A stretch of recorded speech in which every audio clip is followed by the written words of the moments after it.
आपण जातोय next theory of evolution कडे आणि नेक्स्ट थेअरी ऑफ इव्होल्यूशन आहे लॅमार्किझम। आता हे 21 खेप की बोली है हम देखें तो लॅमार्किझम नाव का पडलं हे कुठल्याही व्यक्तीचं नाव त्याचं काम लोकांना माहिती होत असतं। तसं एका माणसानं काम केलं त्याचं नाव काय होतं जीन बाप्टिस्ट लॅमार्क आणि त्यानं त्याचा जो सिद्धांत सांगितला जसं आपण काल जो थेअरी बघितला Darwin's theory of natural selection ते डार्विननं केलेलं काम होतं म्हणून त्याला नाव आलं डार्विनचं। तर आवटी सरांनी काही काम केलं त्याला आवटी सरांचं नाव लागलं आहे बरोबर आहे। तसंच या ठिकाणी ह्या लॅमार्क यांनी काय केलं एक थेअरी सांगितली इव्होल्यूशनची आणि त्यांनी सांगितलं की इव्होल्यूशन होतं बरं का इव्होल्यूशन होतं मग त्याला कारणीभूत काय आहे त्याच्याविषयी त्यांनी सांगितलं इव्होल्यूशन विषयी इव्होल्यूशन जर होत असेल त्याला काय कारणीभूत आहे ते सांगतं या ठिकाणी। मग लॅमार्किझम आपल्याला काय सांगतं की the morphological changes occurring in living organism are responsible for evolution। बघा मॉर्फोलॉजिकल चेंजेस म्हणजे काय बॉडी मधले जे काही कॅरेक्टरिस्टिक्स आहेत ते चेंजेस होतात दिसायला हे कशामुळे होतात याच्यामुळे काय होतं तर इव्हॉल्यूशन होत असतं आणि याच्या पाठीमागचं कारण काय आहे इव्हॉल्यूशन होतं मॉर्फोलॉजिकल चेंजेस होतात कशामुळे ते आपल्याला सांगितलं ते होतात morphological changes is activities or laziness of that organism। त्या ऑर्गॅनिझमने काहीतरी ऍक्टिव्हिटी केली किंवा लेझीनेस केला या दोन गोष्टींमुळे या ठिकाणी काय होतं इव्होल्यूशन। म्हणून याला त्यांनी काय नाव दिलेलं आहे की याला नाव दिलंय use or disuse of organs याला लागलं त्याला नाव दिलं use or disuse of organ theory का म्हणाले कारण की जर एखाद्या ऑर्गॅनिझमनं ऍक्टिव्हिटी केली यूज केला ऑर्गन तर तो ऑर्गन डेव्हलप होतो त्याच्यामध्ये चेंजेस होतात आणि जर नाही यूज केला लेझीनेसमुळे तो ऑर्गन काय होतो डिसअपियर व्हायला तो एक काय म्हणतात तो एक प्रकारचा वेस्टिजियल ऑर्गन होतो हे कळलं इसमें कौन तकलीफ है का नाही है ना समजल बा काय म्हणतात ते आपल्याला की जे काही चेंजेस होतात ते चेंजेस दोन गोष्टींमुळे होतात एक तर युजफुल यूज करणं वापर करणं किंवा डिसयूज वापर न करणं। एखाद्याने डोक्याचा वापर केला त्याचं डोकं डेव्हलप होतं का जनरली सायकोलॉजी सांगते की आपलं वयवर्ष 5 वर्षापर्यंत आपण ज्यावेळी आपल्याला थोडंसं कळायला लागतं ज्यावेळी आपण आपल्या फॅमिलीमध्ये वावरायला लागतो त्यावेळी आपल्या फॅमिलीत राहत असताना आपल्या फॅमिलीकडून आपल्या मम्मी पप्पा यांच्याकडून जे काही आपल्याला एक प्रकारचे एक्सपिरियन्सेस भेटतात त्यातनं आपल्या ब्रेनच्या 90% ज्या न्यूरॉन सेल त्या डेव्हलप होत असतात म्हणजे वयवर्ष 5 पर्यंतच। मग तिथून पुढे नंतर ते जे काही डिसिजन घेणार जे काही प्रयत्न करणार जे काही नव्या गोष्टी करून काढणार हे सगळं डिपेंड करतं त्या पहिल्या 5 वर्षावर। आणि किक वेळी कधी कधी एखादी वेळेस एखादी किक भेटली की त्यावर सुद्धा काम होतं गाडीला आपण किक मारतो गाडी पळते किक मारते तसं काही लोकांना नंतर किक पडतात मायबापाच्या किक पडतात काही लोकांना आणि मग नंतर ते सुधारतात आणि त्या ठिकाणी प्रयत्न करून पुढे जात राहतात। थोडक्यात सांगायचं काय या ठिकाणी की हा सांगतोय आपल्याला की एखाद्या लिव्हिंग ऑर्गॅनिझम जर ट्राय केलं त्याच्यात चेंजेस होतात जर नाही ट्राय केलं चेंजेस होणार नाही। जसं एखाद्याला श्रीमंत व्हायचं त्याला मेहनत करावं लागेल बरोबर आहे आणि जर त्याला समजा श्रीमंत नाही व्हायचं काहीच करायचं काम नाही। एकदा 2 जण मित्र भेटले आणि एक मित्र आराम करत होता बरोबर आहे दुसरा म्हणतो काय रे काय करू राहिला म्हणजे आराम करू राहिला बरं ठीक आहे आराम करू राहिला अरे काहीतरी करायचं असतं काय करायचं असतं आणि काहीतरी शिकायचं असतं अभ्यास करायचा असता ठीक आहे म्हणजे मग मी शिकलो म्हणे काय होईल म्हणजे मग तुला चांगली मार्क पडते ठीक आहे मग चांगले मार्क पडले मग काय होईल म्हणजे तुला चांगली जॉब लागेल बरं ठीक आहे मग जॉब लागेल काय होईल तुला जॉब लागेल तुला पैसे येतील म्हणजे ठीक आहे म्हणे आणि मग पैसे आल्यावर काय करशील तू चेनीच्या वस्तू घेशील हो चेनीची वस्तू घेतल्या मग काय करशील मग काय करू ठीक आहे चेनीची वस्तू घेतल्यावर काय करशील तू आराम करशील मी आता काय करू बरोबर आहे जर मी सगळं काही करून जर आरामच करत असेल सगळं काही करून जर आरामच करत असेल आताच आराम केलेलं चांगलं आहे सगळ्या समस्याचं समाधान आपल्याकडे असतं. एखाद्या समस्याला समस्या काय म्हणतो ही सगळ्यात मोठी समस्या असते. मी एक आयडियल टीचर आहे, त्या आयडियल टीचरचं एक स्टेटमेंट आहे कि समस्या को समस्या कहना सबसे बड़ी समस्या है. प्रॉब्लम को प्रॉब्लम कहना सबसे बड़ा प्रॉब्लम है. तो प्रॉब्लम को प्रॉब्लम मत कहो, उसको पहेली करो. उस पहेली को क्या कर सकते हो आप, सॉल्व कर सकते हो. तो पहेली को पहेली समजो, प्रॉब्लेम को पहेली समजो. ठीक आहे. तर कोड जर असतं ते कोडला आपण सॉल्व करू शकतो. तेच आहे तिथे सांगितलं की वापर करा, यूज करा, त्याच्यात चेंजेस होईल. नाही यूज केलं तरी सुद्धा चेंजेस होणार आहे. whenever you are not making some changes, not trying anything, you won't get anything. If you try something, then you get something. If you don't try, you don't get. जर तुम्ही काहीच केलं नाही तुम्हाला काहीच भेटणार, जर तुम्ही काही केलं तरी भेटणार. बरोबर आहे. स्वामी विवेकानंदजी म्हणतात की प्रयत्न करा, प्रयत्न केल्याने एक तर तुम्हाला यश भेटेल, तर अनुभव भेटेल. आम्ही तेच करतो. आम्ही काही करत नाही, काहीतरी करतो. काहीच करत नाही. आम्हाला खूप काही भेटू शकत नाही. प्रयत्न केल्याशिवाय काहीच भेटत नाही. आणि प्रयत्न नाही केला तर काहीतरी भेटतच नाही. बरोबर आहे की नाही. असो, तर पुढे जाऊया आपण. पुढे मग ते एक्झाम्पल दिले आपल्याला. कोणकोणत्या ॲनिमलने यूज केला त्याच्यात चेंजेस झाले, आणि कोणकोणत्या ॲनिमलने त्याचे यूज केला नाही त्याच्यात पण चेंजेस झाले नाही, ते आपल्याला या ठिकाणी दिलेलं आहे. बघा, जसं की आता या ठिकाणी सांगितलं आहे आपल्याला, the neck of giraffe has become too long. बघा, जे जिराफ आहे त्याची मान काय झाली, लांब झाली. काऊन रे बाबा ते सांगतो. काय सांगितलं की browsing all the use of tall plant by extending their neck for several generations. बऱ्याच पुढे आपण त्यांनी काय केलं, त्यांनी उंच झाडावरची अशी पानं खाल्ली. आपल्याला सुद्धा कोण लहानचा प्रॉब्लेम असताना पैसे काय करायचं, असं उंचावरची वस्तू घ्यायची. वर पाहुणे चालवलं बरं का, धडकायचं काय जायचं त्या नालीमध्ये पाडायचं काय, बरोबर आहे. नाही सर पहिले आपण वर खा, बरोबर आहे. उंचावरच्या वस्तू घ्या, उंचावर वस्तू ठेवा. आणि खरे बरं का, ते निसर्गाचा नियम आहे. ग्रॅव्हिटेशनल फोर्सला अपोजिट मध्ये काम करतो, हाईट वाढतात. मी 10वीपर्यंत माझी वैश्विक तरी पद्धत बरी, एवढा खराब होतो तसं मी वागायला खराब नव्हतो, तब्येतीने असा कमी हाईट होती माझी आणि कमीच हाईट होती. अत्यंत बारीक असं येऊ शकतो. आपली पोरगं सांगायचं आपल्या क्लास तुझ्याकडे पाहिजे मग नाही, 8वी लहानपणी 10वीपर्यंत 12वीपर्यंत काही हाईटच नाही, तुझ्यासारखंच बोल. 12वी कोणी म्हणायचे काही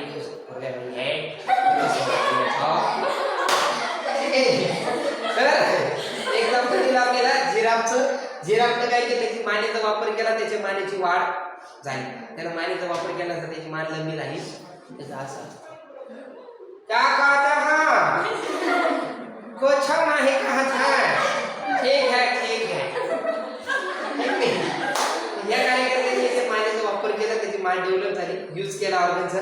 त्याच्यामुळे दुसरा एक्झाम्पल दिलं, shoulders of iron Smith. Iron Smith म्हणजे जे लोहार आहे, ते लोखंडाचं काम करतात, अवजडं तयार करायचे गरम करून, आहे की नाही. ते जे आहेत त्यांचे जे शोल्डर आहेत, खांदे ते मजबूत झाले, बिकम व्हेरी स्ट्रॉंग. कशामुळं, due to frequent hammering movement. बऱ्याच वेळा गळाचे घाव घातल्यामुळे खांदे मजबूत होतात. आणि सोपं एक बरं का, आपल्या शरीराच्या केसापासून पायाच्या नाकापर्यंत प्रत्येक अवयवापर्यंत ऑक्सिजन पोहोचला पाहिजे, त्याचा व्यायाम झाला पाहिजे. आपण उठलो ना, उठल्या गोधडीवरच व्यायाम करायला पाहिजे.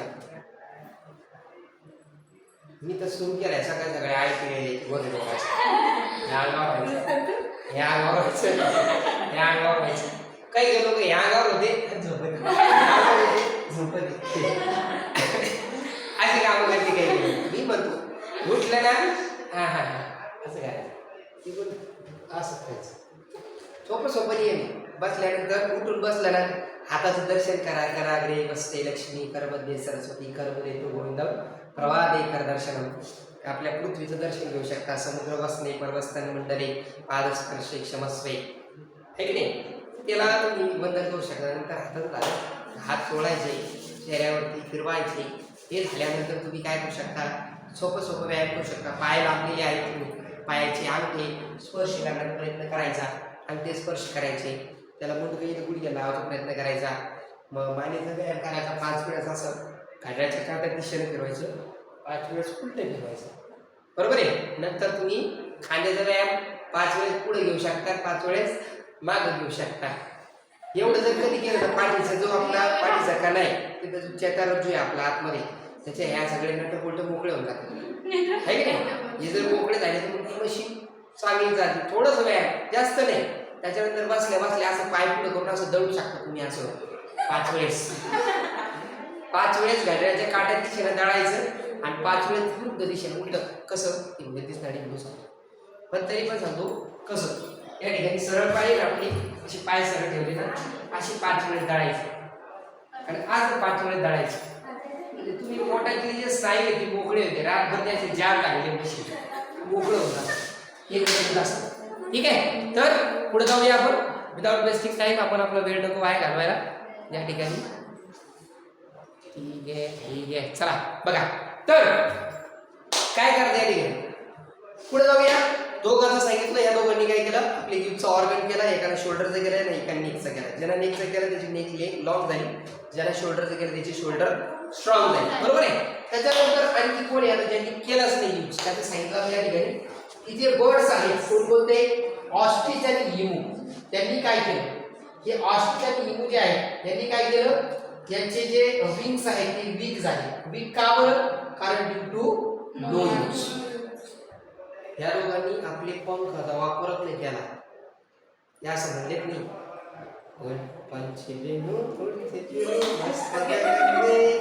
असं म्हणलेत नाही ते. बरं का जागृती, असं म्हणलेत नाही ते. आहे की नाही? त्यांनी काय केलं, त्यांनी वापर केला नाही. त्याच्यामुळे त्यांचं वीक झालं, त्यांच्या ढेऱ्या वाढल्या, त्यांचे पाय लंबा लंबा झाले. त्याच्यामुळे ते लंबा लंबाले असे काय टाकते, टांगा टाकते असे लंबा लंबाले.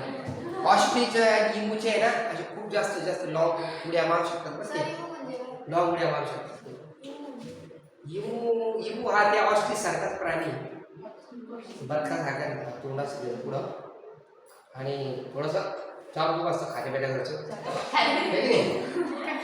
त्याच्यानंतर legs of the birds like swan and duck have become useful for swimming due to living in water. बघा पाण्यामध्ये राहायला बदक आणि स्वॅन आणि काय आहे, स्वॅन आणि डक हे जे दोन आहे बदक, या दोघांनी काय केलं, पाण्यामध्ये राहिले आणि पायाचा वापर केला. जरी बदक आपल्याला कोथळ दिसत असलं त्याचे पाय वळवळ करत असतात. एखादा माणूस सर्व करत असला तो पण त्याचे काम करत असतो. ठीक आहे. पुढे चालायचं. यांनी उपयोग केला, काही उपयोग नाही केला त्याच्यामध्ये चेंजेस झाले, नाही केला त्याच्यामध्ये पण चेंज झाले, केला त्यांनी पण चेंजेस झाले आणि नाही केलं त्याच्यामध्ये पण चेंजेस झाले. ठीक आहे. पुढे चालायचं. Snake have lost their leg. सापांनी काय केले, त्याचे पाय गमावले. का बरं? Modification in their body for burrowing habit. बिळामध्ये राहायचं, पाय काय कामाचे, बिळामध्ये असं सरपट जावं लागतं, त्यांनी पाय गमावले. काऊन? बिळामध्ये राहायचं. ठीक नाही. हे सगळे जे एक्झाम्पल आहेत या सगळ्या एक्झाम्पलमध्ये काय केलंय, सगळ्या ह्या ॲनिमलला काही कॅरेक्टर्स मिळाले, मिळवले. ते काही नाही, काहीच नाही करून मिळवलं आणि काही काहीतरी करून मिळवलं. मी म्हणतो काही नाही करून काहीतरी मिळवल्यापेक्षा काहीतरी करून मिळवा ना. बरोबर आहे का? काहीतरी करून कोणासारखं, जिराफ सारखं, आयरन स्नेक सारखं, त्याच्यानंतर दुसरं आपलं स्वॅन आणि डक सारखं. आहे की नाही? आता हे लोक स्नेक जे याला बिळामध्ये राहायचं त्यांनी पाय गमावले. त्याच्यानंतर इमू आणि कोण होते, इमू आणि ऑस्ट्रिच यांनी काय केले, ते पंखाचा वापर केलाच नाही. तर पंखाचा वापर केला असता उडाले असते. आपल्या आयुष्यामध्ये आपण स्वतः आपल्या पंखाचा वापर केला पाहिजे. एकदा तरी आयुष्यात स्वतःला आजमावून पाहिलं पाहिजे. आजमाले आज कुठू आजमाले पंखाला हे मित्रा सारा समारे. तर स्वतःला आजमावून पाहिजे. हे सगळे जे कॅरेक्टर्स आहेत हे सगळे ॲक्वायर कॅरेक्टर आहेत, मिळवलेले. म्हणून याला नाव काय दिले, त्यांचं म्हणणं काय होतं की are transfer from one generation to another generation, असं त्यांचं म्हणणं होतं. जे कॅरेक्टर या जनरेशनमध्ये मिळवले, सापाने या जनरेशनमध्ये पाय गमावले, पुढच्या जनरेशनमध्ये सुद्धा सापाला पाय येणार नाही, असं त्यांचं म्हणणं होतं. बरं का? असं कोणी म्हणत माझं नाही, त्याचं होतं. हां ठीक आहे. मी तो वेगळा आहे, वर एक काळ आहे. बरं का? हां. तर this is called as the theory of inheritance of character. त्याला दुसरं नाव आहे. काय नाव आहे त्याला? Theory of inheritance of character. पहिली जी होती थिअरी ऑफ नॅचरल सिलेक्शन होती. काय होतं? हे काय आहे? Theory of inheritance of acquire character. जे कॅरेक्टर ॲक्वायर केले, जे कॅरेक्टर ॲक्वायर केले, जे कॅरेक्टर ॲक्वायर केले जे कॅरेक्टर ॲक्वायर ते कॅरेक्टर पुढच्या जनरेशनमध्ये ट्रान्सफर केले जातात. असं कोण म्हणतो? मी नाही म्हणतो बाबा, कोण म्हणतो असं? आपल्या बाबतीत स्लॅब असतात. परंतु याच्यावरती ऑब्जेक्शन आलं. काय ऑब्जेक्शन आलं? हे जे म्हणतात की जे कॅरेक्टर ॲक्वायर केले ते पुढच्या जनरेशनमध्ये ट्रान्सफर केला तर हे चुकीचं आलं तुमचं म्हणणं. कसं ते आम्ही या ठिकाणी सांगितलेलं बघा की development of organ due to specific activities or their degeneration due to no is all the widely accepted. बघा सगळ्यांनी काय ॲक्सेप्ट केलं की ज्यानं यूज केला त्याच्यात डेव्हलपमेंट होते, बरोबर आहे. परंतु ज्यांनी दुसरी गोष्ट ज्यांनी नाही यूज केला त्याच्यात पण काय होतो, त्याचे ते अवयव निकामी होतो, हे मान्य आहे सगळ्यांनी. परंतु परंतु परंतु परंतु परंतु परंतु परंतु काय होतं ते, but transfer of those character from generation to generation was rejected. ते म्हणत होते ह्या जनरेशनमधून कॅरेक्टर्स काय केले जातात, पुढच्या जनरेशनमध्ये ट्रान्सफर केले जातात. हे तुमचं म्हणणं चुकीचं आहे. हा त्याचा ऑब्जेक्शन. कालच्या याच्यावर 3 ऑब्जेक्शन आहे. नॅचरल सिलेक्शनमुळे फक्त काय होत नाही, इव्हॉल्युशन होत. दुसरं काय सांगितलं, युजफुल हार्मफुल चेंजेस त्यांनी सांगितले नाही. स्लो चेंजेस आणि ॲब्रप्ट चेंजेस विषयी सुद्धा त्यांनी सांगितलं नाही. याच्यावरती ऑब्जेक्शन काय आलं, भाऊ तू म्हणतो की हे जे काही ॲक्वायर कॅरेक्टर आहे पुढच्या जनरेशनमध्ये ट्रान्सफर केले जातात हे वारंवार चेक केलं नाही. काय केलं त्यांनी हे, because it has been verified many times that modification brought in us are not transferred to the next generation. बघा ह्या जनरेशनमध्ये जे काय मॉडिफिकेशन झालं, चेंजेस झाले, हे चेंजेस पुढच्या जनरेशनमध्ये ट्रान्सफर केले जातात असं त्यांनी म्हणणं होतं. ते बऱ्याच वेळा चेक करण्यात आलं, असं होत नाही. होतं पण पूर्णचे पूर्ण होत नाही. डॉक्टरचं पोरग डॉक्टरच होते का बाबा? एखादं पोरग काय झालं, एक कार्यकर्ता IAS अधिकारी झाला, त्याचं पोरग बी IAS अधिकारी होते का? नाही होत. त्याच्या पप्पानं UPSCचा लय अभ्यास, कलेक्टर झाला, बरोबर आहे. त्याचं कुठं कलेक्टर नाही होत, होळीच या सगळ्या गोष्टी उपलब्ध भेटतात ना, त्याच्यामुळे काय होतं, बिघडून जातात. हां आहे की नाही. तर त्याचं जे म्हणणं होतं की जे चेंजेस आहेत ते पुढच्या जनरेशनमध्ये ट्रान्सफर होतात, त्याच्यावरती ऑब्जेक्शन आलेलं आहे. परंतु काही कॅरेक्टर जर जे काही पुढच्या जनरेशनमध्ये ट्रान्सफर होत असेल तर त्याला त्यांनी काय म्हणलेलं आहे, काय म्हणलेलं त्यांनी, त्याला ॲन्सेस्ट्री ऑफ ॲक्वायर कॅरेक्टर म्हणलेलं आहे. काही कॅरेक्टर्स असे आहेत ते काय केले जातात, पुढच्या जनरेशनमध्ये ट्रान्सफर केले जातात.